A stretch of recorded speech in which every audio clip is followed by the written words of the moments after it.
Hey, welcome to Soul City Church. What's happening, y'all? We're keeping this part in. Hey, I want to welcome you here. Those of you who are here in the building, just say, hey, it's good to see y'all. Hey, it's good to see you and be in person with you. Those of you who are joining us online, whether it's live right now or you're listening or watching later, we're so glad that you carved out this time to connect with God, to grow a relationship with Him. We believe there's nothing more important in your life than to know and to follow God, to say yes to Him with every aspect of your life. And I'm excited to kick off this new teaching series today. It is something we've been looking forward to for a while. But before I get to it, I do want to just say something this week, because Brandon mentioned it a second ago. We have kicked off this month, Black History Month, and I just want to just take a moment as one of your lead pastors here to recognize that there is no American history without Black history. They're not two separate things. There's not, and that Black history is way bigger than American history. Okay, so there's a bigger story. And what we want to do in our messages for the next couple weeks is just carve out some time to honor some folks that have made a significant difference here in this city and around the world. And today I am really pleased to honor a spiritual giant from our city, Reverend Dr. Arthur Dedrick Griffin, who served for many, many, many years, not just a couple blocks away from here, as the senior pastor of First Baptist Congregational Church over on Ashland. You've probably driven by that beautiful, beautiful church. He served there for 46 years. How's that for faithfulness? 46 years. And in his overall 50 plus years of ministry, he was known for his activism. He was known to be one who was dear and deep friends with Dr. Martin Luther King. He walked with King. He had him to his church. He had him over to his house for meals. And he championed the causes that brought better circumstances and conditions to Black and brown folks right here in our neighborhood and in our city and across the country. And he is a character, y'all. I was talking to his nephew, Chris, earlier this week. He was a code breaker in World War II, and he used classical music to help break codes. I mean, this guy's been out there doing it. He has lived a life. But one of the things I love most about Dr. Griffin is that he was an early avid champion for women in Christian ministry. He was saying it before anyone else was saying it. And truly a pioneer. This church, our church, and this city, our city and this country is indebted to this great man for his life and legacy. We want to honor him. So can we honor Dr. Griffin today? Reverend Dr. Griffin. I love that his nephew, Chris, Reverend Chris, has become one of my friends and has been a part of our church for many years. It's personal, y'all. So we're going to keep celebrating and honoring the lives that have changed our lives. Today, we are kicking off, as Brandon said, and I said a second ago, a new series called Red Flags. Y'all know what red flags are in relationships, right? I mean, it's kind of one of those things like you don't know it till you see it, you know? Like you ever have one of those things where you're with someone, you're like, oh, no. Like it has a sound. It's like, oh, no, oh, right? Like if you've been with someone for more than a couple of months and they have yet to introduce you to any of their family or friends, red flag. That's a red flag. Oh, no. So we're going to be talking about red flags in this series on relationships, and we're going to be looking to the Bible at red flag relationships all throughout the Bible. Because, listen, if you felt kind of bad about your life or your relationships, you're going to be so encouraged over the next month because there are some messed up stories in this book. And today we're going to be talking about a relationship that all of us actually have in common. All different stories, but all of us have this relationship in common. In fact, it's the only relationship in your life that you didn't get to choose.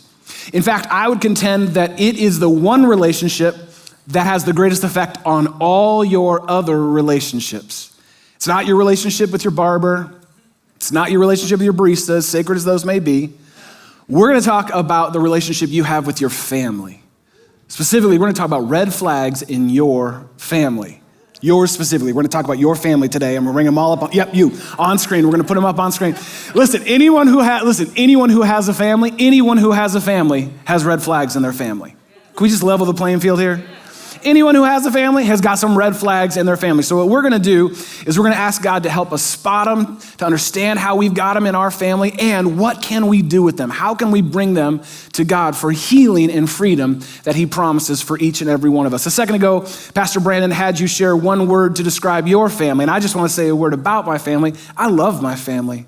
I'm so grateful to God for my family. In fact, I bought a picture. That's an old family picture.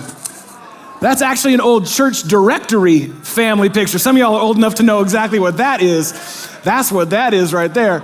This is my family, and from many, many years ago, rocking some feathered hair and butterfly collars. Don't even sleep on our family.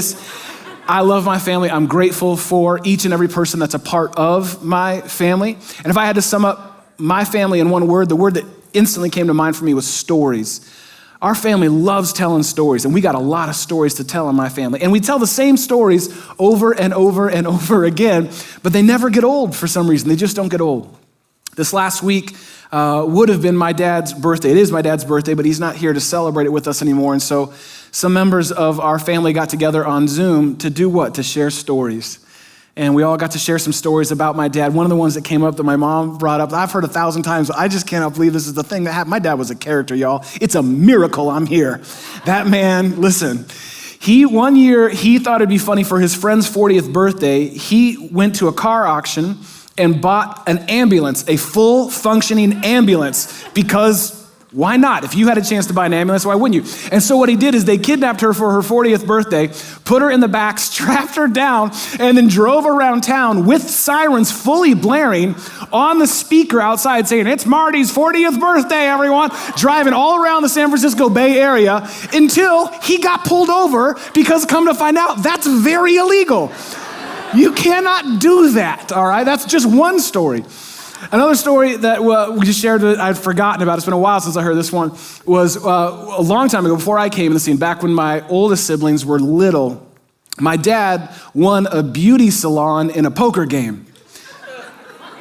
Just run that sentence back, okay, to understand where I come from. My dad won a beauty salon in a poker game.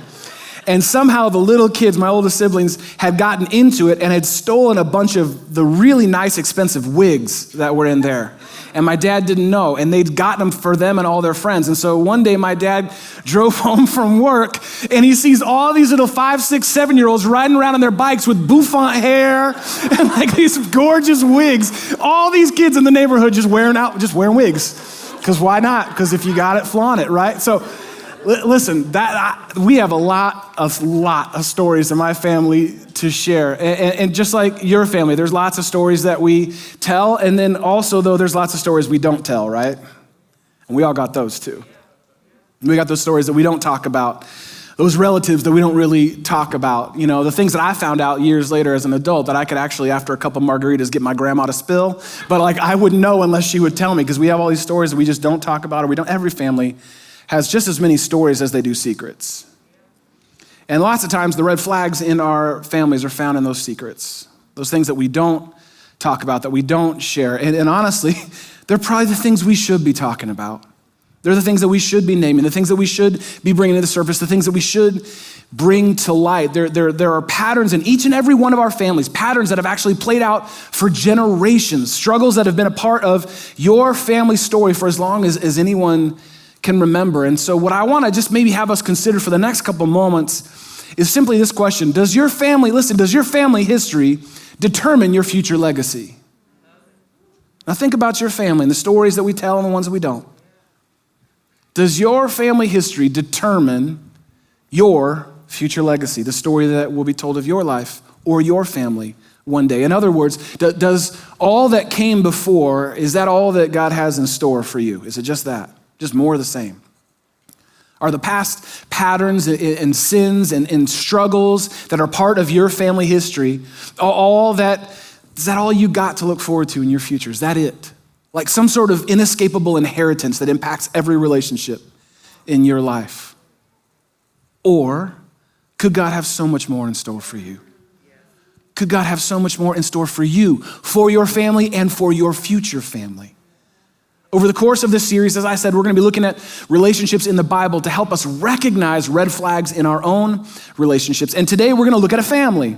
In fact, we're going to look at a multi-generational family and how patterns have had a way of playing out in their family generation after generation after generation until they were finally brought into the light. And my hope is that for you today is that you would be able to begin to do just that you would follow God's invitation to bring all of your story into the light and experience the freedom that God actually has for you. And listen, this is important. It's not freedom from your family, it's freedom for your family.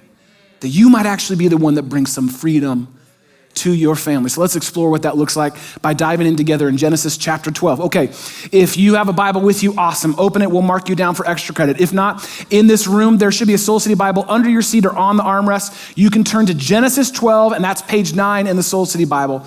Those of you worshiping with us online, just open a separate tab, open your phone to Genesis chapter 12. We're gonna dive into one of the first families that we get to see play out in the story of the Bible. Now, here's the thing. I want to warn you about something right now. Your fingers are going to get a workout today. You can count this. Like if you have a fitness tracker, turn it on now.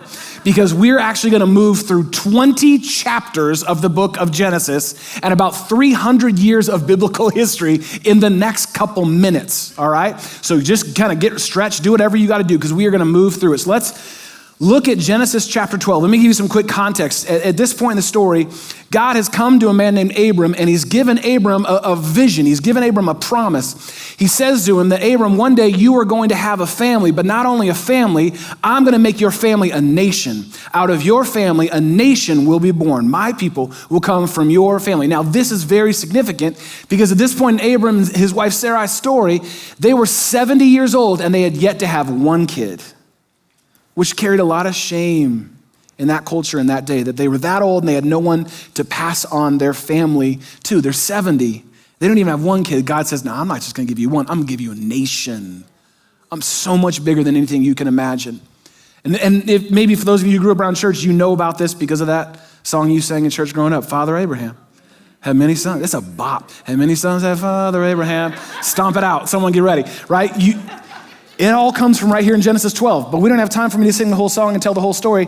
So this is just a couple verses after God gives Abram that massive vision. Just maybe a couple months, as best we can tell. A couple months after that divine moment, we're gonna see Abram do something that begins a pattern that carries out generation after generation after generation in his family. He's entering into the empire of Egypt, and he's scared. And so this is what happens. Genesis 12, let's start in verse 11. It says this: as he was about to enter Egypt, he said to his wife Sarai, I know what a beautiful woman you are. Pause. Men, just stop there. I just want to say, just say that and then stop there. But he keeps talking, and that's when we're going to get into some trouble here. He could have just said, I know that you're so beautiful. That's it. Let's keep walking. And that would have been, we wouldn't be reading this story today. But he keeps going. He says, I know what a beautiful woman you are. When the Egyptians see you, they will say, this is his wife, and they'll kill me, but they'll let you live. In essence, they're going to take you from me and kill me because you are my wife. Verse 13. So here's what I want you to do. Say you are my what? Say you are my gross. Say you're my sister. And look at what he says. Why? So that I will be treated well for your sake, and my life will be spared because of you. Everyone on the count of 3 say red flag. 1, 2, 3. Red flag. Ladies, let's just bring this into the modern world. If you're out on a date and anytime any dude says to you as you're walking into the restaurant, hey, is it cool if you just act like my sister while we're here just to see how things go? Red flag. That's a red flag, right? That's exactly what he does. But pay attention because it's the deception that begins here that's carried out for generations. It starts with the deception. Hey, I know God gave us this vision. I know he gave us a promise, but let's take the wheel of God's will and kind of bend it our way just a little. Because if I'm dead, how can I fulfill this vision that God gave me? So you see what happens. It starts right here. Things so subtle and so simple, but it begins to carry out. In fact, eventually, Abram and Sarah actually do have a son. It's a very complicated, very messy story, again, with them trying to manipulate the will of God, but they do have a son named Isaac. They name him Isaac. And when he is older, Abraham and Sarah's son, Isaac, does something that, well, let's just say sounds familiar. All right, so now turn to Genesis 26. So go a couple pages over in the Soul City Bible, just jump to page 20, Genesis 26, for those of you who are worshiping with us at home. Just see if this maybe doesn't sound at least a little bit familiar. Genesis 26:7. This is now Abram's son Isaac. And when the men of that place in the land that they were living in asked him, Isaac, about his wife, he said, she is my what? I mean, like identical. She's my sister. No, she's my sister. Because he was afraid to say, she is my wife. He thought the men of this place might kill me on account of Rebekah because she is so beautiful. At least Abraham said, you're beautiful. I mean, he didn't even say that.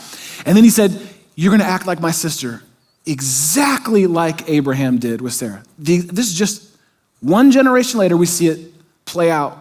The pattern has begun in this family. And we begin to see it play out because that's not all. Many years later, Isaac, after going through his own journey, has twin sons, Jacob and Esau.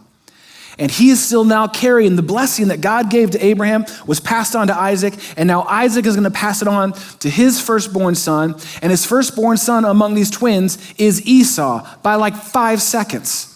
But he's technically the firstborn. And so the birthright blessing is belonging to Esau. But Jacob, his son, comes to him because at this point in Isaac's life, he was old. He couldn't really see anymore. And he figured out, Jacob said, if I can fool my father into thinking I'm Esau, I can trick him into giving me the blessing. And that's exactly what happens. Genesis 27, just move one page over. Genesis 27, verse 19. Jacob said to his father, I am Esau. I am Esau. I'm not Jacob, I'm Esau, your firstborn. No, he wasn't. He's deceiving him. He's lying to him. And he says, I've done what you've told me, so please sit up, eat this meal that I've prepared for you, so that you may give me your blessing. Here it is again. Next generation down. Deception, lying, manipulation. We see, and here's the crazy thing about Jacob's plan. It worked. God still worked through that person taking the wheel of God's will. And God blessed him.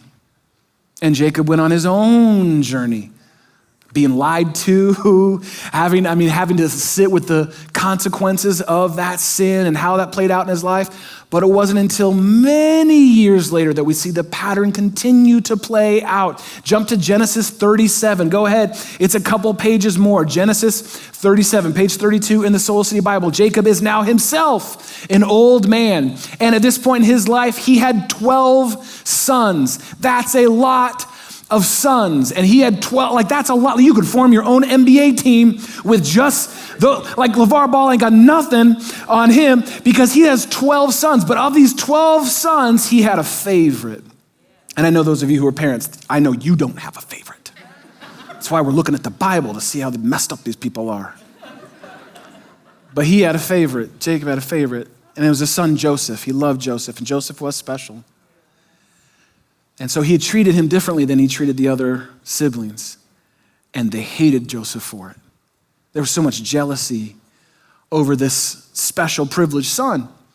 And so in a jealous rage, the other brothers decided to murder Joseph. And they threw him into a pit, and they're trying to figure out how to do it. What are we going to do to get rid of this problem of dad's favorite here? And somewhere along the way, cooler heads prevailed, and they decided that instead of murdering Joseph, they would settle on selling him into slavery. Because, compromises. So they decided to sell their brother into slavery, and that's exactly what they did. They sold him off into slavery.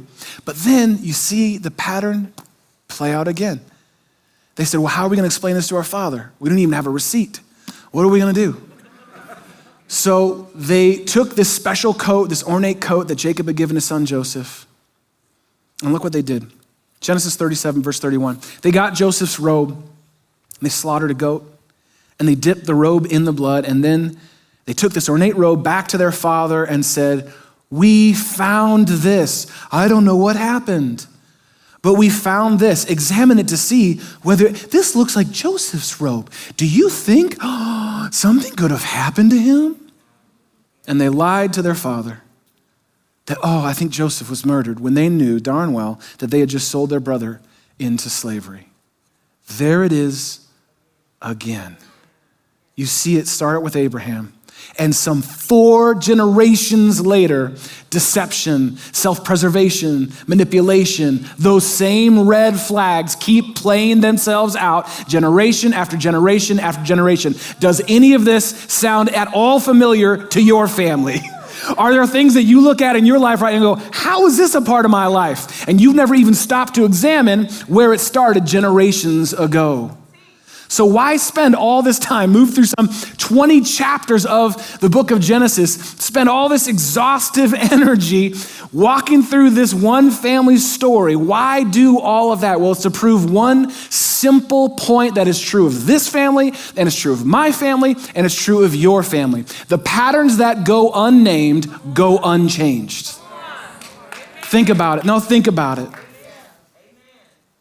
The patterns that go unnamed in your life and in your family, if you don't name it, if you don't recognize it, if you don't call it out for what it is, it ain't gonna change. And guess what you're gonna do? You're gonna hand it off to the next generation. And so on, and so on, and so on. Your family, my family, every family carries cycles and patterns of sin that go back generations. Oftentimes, they are ignored or unnamed. Lots of times they can be minimized until they become normalized. That's just how it is. That's just our family. That's just how they are. That's just how it's always been. And so many of the choices that you and I make in this now moment are either a reflection of that pattern or a reaction to it, oftentimes without us even realizing it. Red flags handed down from one generation to the next that may have started decades ago, long before you ever even got here, but they're affecting the way you live your life today. They're affecting your relationships. They're affecting the way you view finances. They're affecting the struggles in your life, addiction in your life, the way that you view and interact with God. It can be traced back. You can find oftentimes that you are not the first one in your family, that there was something there before. And so what I want to do is illustrate how this happens, and it happens in my family and every family. So I've asked some volunteers to come help out. We got some friends here that are going to stand in place as your family. They're going to act like your family, so be nice to them. This is Julian, Lewis, and Bianca. Can we say hello to each of them? I'm going to have you two face Grandpa Julian. Grandpa Julian, a respected elder here. Grandpa Julian is going to stand right there. And here's what happens. Here's what happens in our lives. Long time ago, before you ever even got here, Grandpa Julian had some habits, had some patterns, had some sins in his life. And some of them weren't that big. It's like Grandpa Julian was always late to everything. I don't know why Grandpa Julian was always late. Or Grandpa Julian never really showed up to family things, family functions, right? But oftentimes they can also be a lot more serious. Oh yeah, Grandpa Julian wrestled with addiction. And we don't really talk about that much, but yeah, that was a part of a story. Or he suffered abuse as a child. Or he was the product of divorce, or he got a divorce himself. And without ever really exploring it or examining it, what ends up happening is Grandpa Julian then handed these things off to his little grandson here, Lewis. And what ends up happening in Lewis's life is he kind of gets these things without ever maybe even realizing it or recognizing it. Doesn't really know where these patterns or cycles began. And then he gets to add some of his own to there as well. Like he's just going to pick up some stuff along the way himself. And so now he's carrying all of these things, some of which are connected to his choices, some of which were handed down before he ever even realized what was going on. And then without ever exploring or asking or inviting God into these things, what does he do? He turns around and hands them off to Bianca, his daughter Bianca, without even realizing it. And now we see a pattern begin to happen in a family that began generations ago. And again, she's going to pick up her own things. She's making her own choices, and there's consequences and things that she's dealing with, struggles that she's walking through right now. But she's carrying with her burdens. She's carrying with her brokenness that began generations ago. And she doesn't even recognize it and maybe even necessarily realize it. And what can happen is that she can try and turn around and go and try and move forward with her life. But the problem is she's not going to get very far, because what's going to happen? She's going to end up hitting a wall. She's going to realize that, man, I don't know why it is that relationships are so challenging for me. Why is it that intimacy is so hard for me to experience? Why is it that I continue to have these financial struggles? Where did this come from? Why do I continue to wrestle with this addiction in my life? I don't even know where this started for me. And so it's so hard for her to move forward. Why? The reason is because she's never actually turned back around and named what came before her and said, this is what it was. This is where it came from. Facing the red flags that, again, may go back generations. Generations. And maybe you come from a family where you were taught, well, we don't talk about things like this. I mean, what's the good in bringing it up? We're here, aren't we? You grew up in a good home. What are you complaining about? And you were shunned or silenced for asking questions or wanting to experience healing in your life. Or maybe you grew up in a culture that said, well, man, don't worry about that. We got enough stuff to deal with. I don't got time for this. Going through my family tree. I don't got time for that.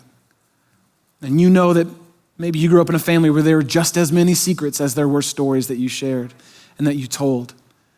Or maybe for you, maybe you just don't want to deal with it because you got a taste of it, you saw it and were like, nope, too much, can't handle it, too messy, don't even know where to begin, don't even know if I can do that in myself. And is it any wonder why relationships, addiction, struggles, financial hardship, those things can be a part of our life today is because we haven't actually ever turned around and faced them in our story. Never ever explored, why is it that no one talks to or about that one relative? We just act like they don't exist, but I think they're legally a part of our family. So I'm just gonna ignore it. What ends up happening is you cannot get very far in life. You cannot move forward in your life unless you're willing to actually turn around and name the red flags that came before you. And here's what I found in trying to do this work as best I can, and many of you have found as well, is that the biggest red flag in your family, the biggest red flag is not any of these, it's not recognizing any of these. That's the real red flag. The biggest red flag is not any one of these particular, it's you not recognizing that there are red flags in your family. It's not acknowledging, it's not bringing them into the light. By refusing to recognize your family's red flags, you just set yourself up to repeat them and hand them off to the next generation and the next generation. And we'll just kind of keep deferring this thing on, carrying burdens that were never ours to carry. Patterns that go unnamed, as we said, go unchanged.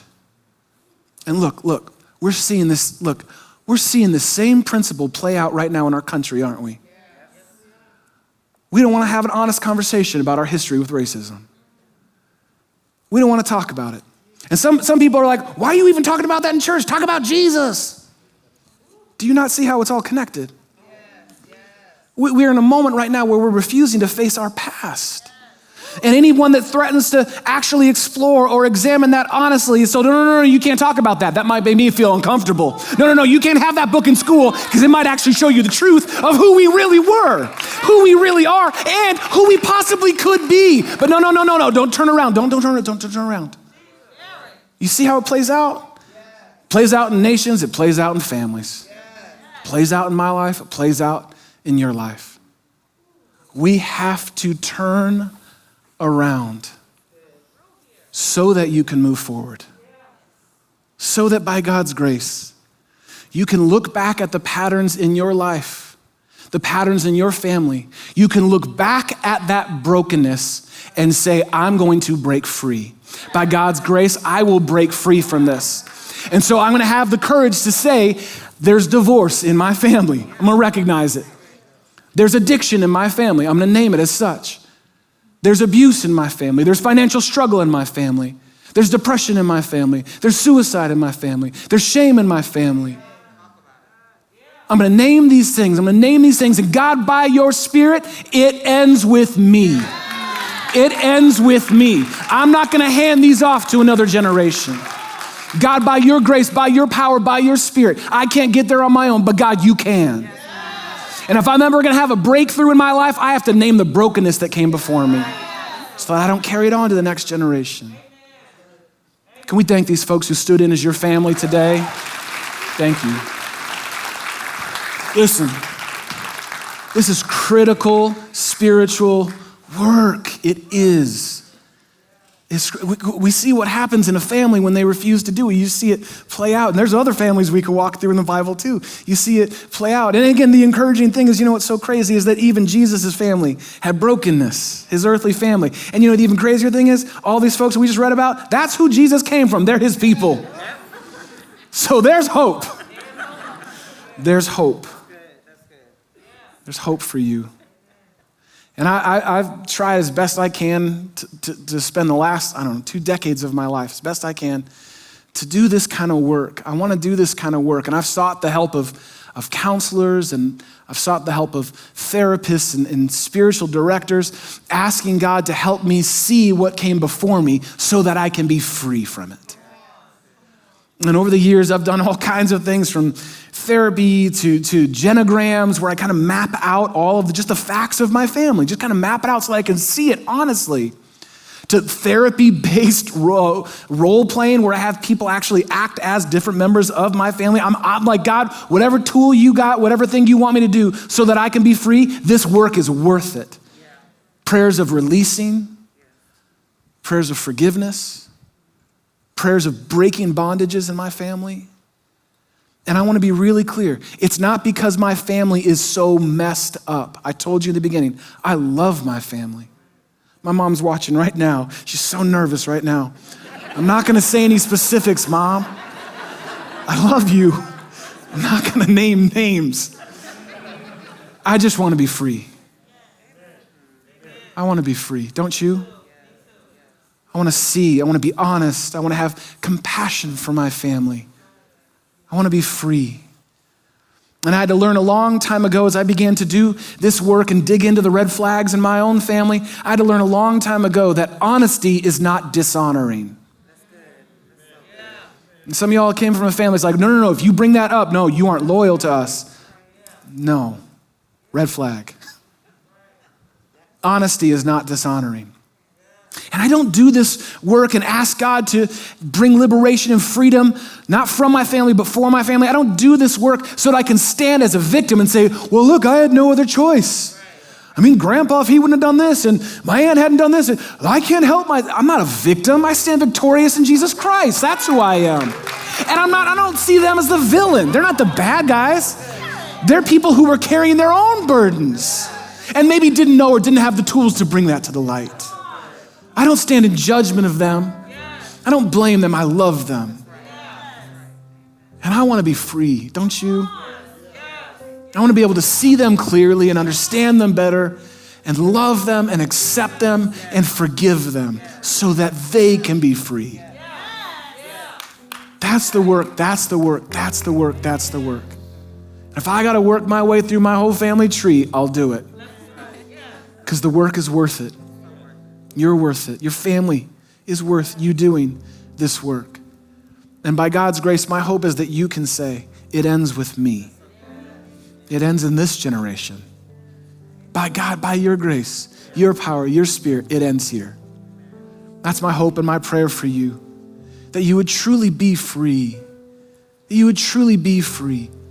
Not bound or burdened or stuck or enslaved to that which is broken in your family, but that you would break those patterns through the power of God at work within you. And we want to help however we can for you to do just that. We believe this is spiritually critical work that all of us can do and all of us need to do. And if you've been around here for a little while, you've heard me mention, as I just did, how counseling, how therapists have been such a critical tool that God has used for my own transformation. And if you've been around here for a little bit, you've maybe heard us talk about how we have this list that we've spent years vetting so that we can say to folks who want to seek that next step, here's some folks that we really trust. Here's some folks that can help you do this work. And I am blown away by the folks in our church who said, yeah, I've never done that before. But I'm willing to actually seek professional help so that I can break these things that have been bondage in my life. I can break these cycles and patterns. I'm blown away by how many folks in our church, how normal it is to seek help when it comes to your soul. And if anyone here needs or wants to take that next step, maybe you've been like, I don't know, man, I'm not sure. Maybe, I'm not sure. Well, we just want to encourage you. The work is worth it. You are worth it. God uses that process, that healing work, that naming work, that freeing work to bring about your transformation. And so if you want to just check out that list that we have, there should be a little code that pops up here. There it is. A code that pops up. You can just grab your phone right now. And maybe for you, it's, you can say you're doing it for a friend, but it's for you. But just say, oh yeah, I need to get this for so-and-so. Cool. Just get it. And go through there. And if you need some help, like I'm not sure, we want to help however we can.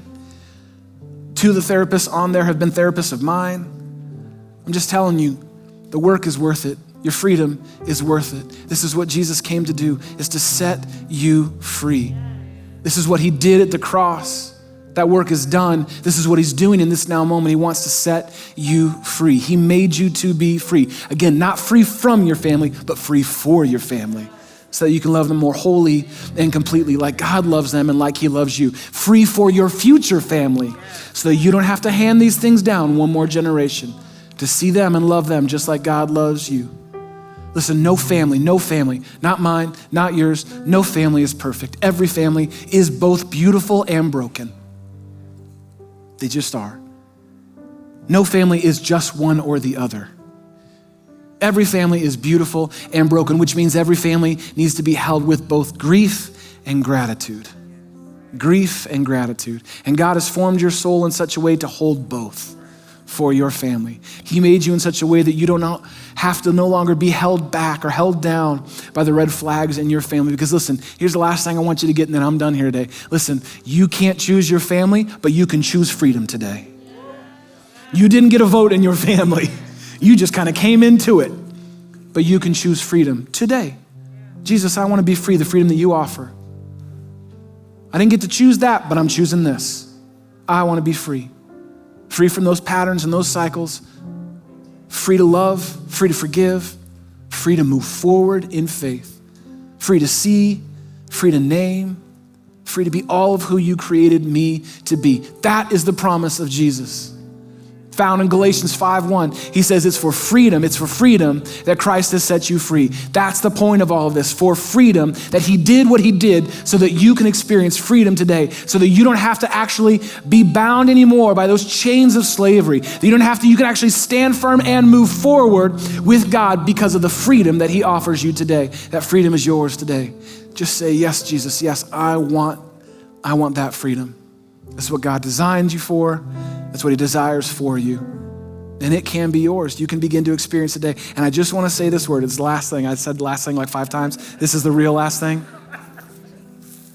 I just want to encourage you, those of you who are doing this work and are willing to do this work, I just want to encourage you that it does take time.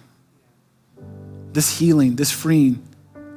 If it took generations to get to you, it's not going to be over in a day, one session. But the work is worth it. And God, I believe, is inviting you into it today. So would you stand? I want to pray for you. And we're going to pray and close out and just declare, Jesus, you did it. You did it. I have a new story to tell. A new legacy be born out of me. And I want to pray with you, and I want to pray for you as one of your pastors right now. So if you'd be willing to join me and open up your heart, maybe open up your hands as a symbol of your presence and willingness to say yes to Jesus. Let me just pray. Jesus, thank you that you made us to be free, and then you did what only you could do so that we could truly be free. And we know that we can't ignore this stuff. We can't pretend like it's not there. And we can't get stuck in this. You didn't create us to be stuck in this. You created us for freedom. And so Jesus, would you do today what you said you would do? Would you set hearts free? I pray for my dear brothers and sisters here today, some of whom, even as we talk about family, there's been things that have been brought up today that just bring up so much hurt, so much pain, so many wounds. Oh, Holy Spirit, would your healing work pour out in this place like a balm for wounded souls. In this now moment and in moments to come, would you heal, would you restore, would you renew, so that a new story can be told in you. Jesus, we thank you that you came from a family and you put us in a family, and you have so much more in store than we could even imagine. So help us to see it, to believe it, and to move forward in faith today. We pray in your name. Amen. Well, thank you so much for watching the Soul City Church YouTube channel. I'm so glad that you made the time to be able to hear today's message. My name is Fabi. I'm the worship pastor here. And if this message was a blessing to you, I would encourage you to like it, to share it, and to subscribe to the YouTube channel so that you can get up-to-date videos and get to know what's going on around here. For more information about Soul City, about giving, service times, live stream, you can get all that information in the link below, or you can visit soulcitychurch.com.